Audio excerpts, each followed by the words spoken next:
Old Delhi में गली कासिम जान के अंदर एक मोहल्ला पड़ता है जिसको कहते हैं दवाई टोला।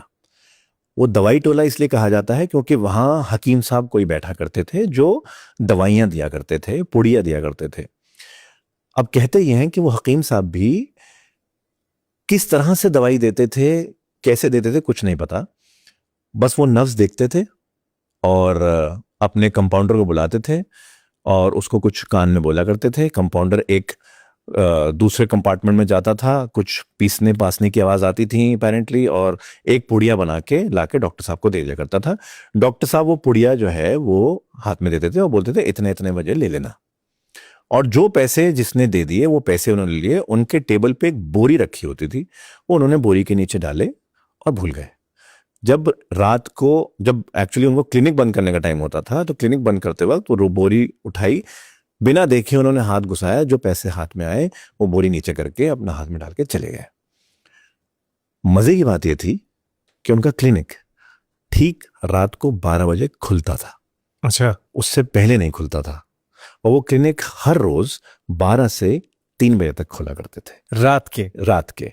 और मरीजों की लाइन लगती थी, क्योंकि अपेरेंटली ऐसा कहा जाता है, और ये मेरे से बहुत पहले की बात है, मतलब my father was about 3-4 years old, उस वक्त की बात है। कहा जाता है कि उनकी दवाई या जो भी वो चीज दिया करते थे उससे ब्रेन ट्यूमर के लोगों में भी फर्क पड़ा था। कि अगर किसी को ब्रेन ट्यूमर है, जो कि उस वक्त इतना नहीं पता लगता था, बिकॉज वो इलाका इतने वेल टू डू लोगों का नहीं है, आज भी वहाँ बहुत हम्बल बैकग्राउंड के लोग रहते हैं, तो एक्सरेज या MRIs या उस वक्त था भी नहीं।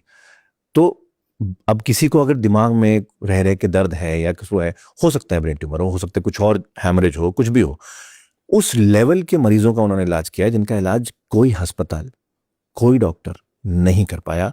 सिर्फ एक पुड़िया उस डॉक्टर की और वो मरीज ठीक हो जाता था।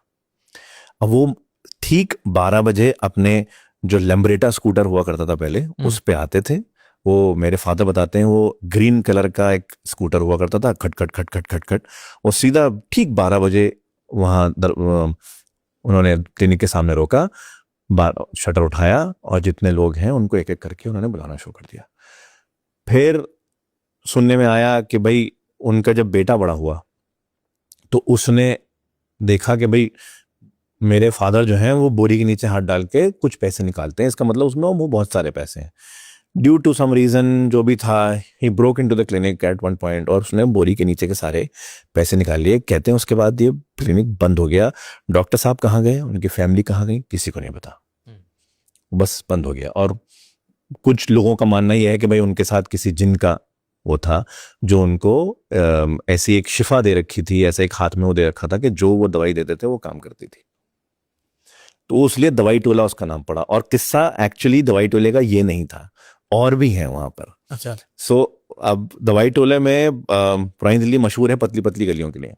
वहाँ दवाई टोले में एक आखिर में बिल्कुल जब मोहल्ला खत्म होता है, एक गली शुरू होती है जो इतनी बड़ी है कि अगर आप वॉक कर रहे हैं और सामने से कोई साइकिल या बाइक आ गई तो वॉकिंग वाले को कहीं चढ़ के या साइड में होना पड़ेगा, अदरवाइज नहीं निकल सकते। It's that narrow. उस गली में आप चलते चले जाएं, बिल्कुल आखिर में जैसे ही वो गली एल शेप लेती है, यहां कॉर्नर पे एक मकान है एल शेप का, जो कितने टाइम से बंद है उस मोहल्ले में रहने वाले किसी इंसान को नहीं पता। यहां तक कि उस मोहल्ले में मेरे नाना ने घर लिया था when my mother was not even born, so about 70 years back की बात कर रहा हूं मैं। और वहां लोगों ने उनको बोला था कि आप इस मोहल्ले में वो कोने वाला मकान मत लो, क्योंकि कहते हैं इस पूरे मोहल्ले में कुछ गड़बड़ है। अच्छा। तो मेरे नाना बोला हम भी देखें कौन सी गड़बड़ है। हाँ। क्योंकि मेरे नाना के जो बड़े भाई थे, हाँ। वो तावीज दिया करते थे। अच्छा। मतलब ये कहा था कि वो जिनों को कब्जे में करके, जिन जैसे किसी पर पोजेशन हो गया या कुछ हो गया, उसको उतारा करते थे और तावीज दिया करते थे। तो मेरे नाना बोले हम भी देखें भाई कौन सा असर है, क्या है। तो उन्होंने घर खरीद लिया। अब वो जो घर है वो उनके खरीदने से पहले से बंद है।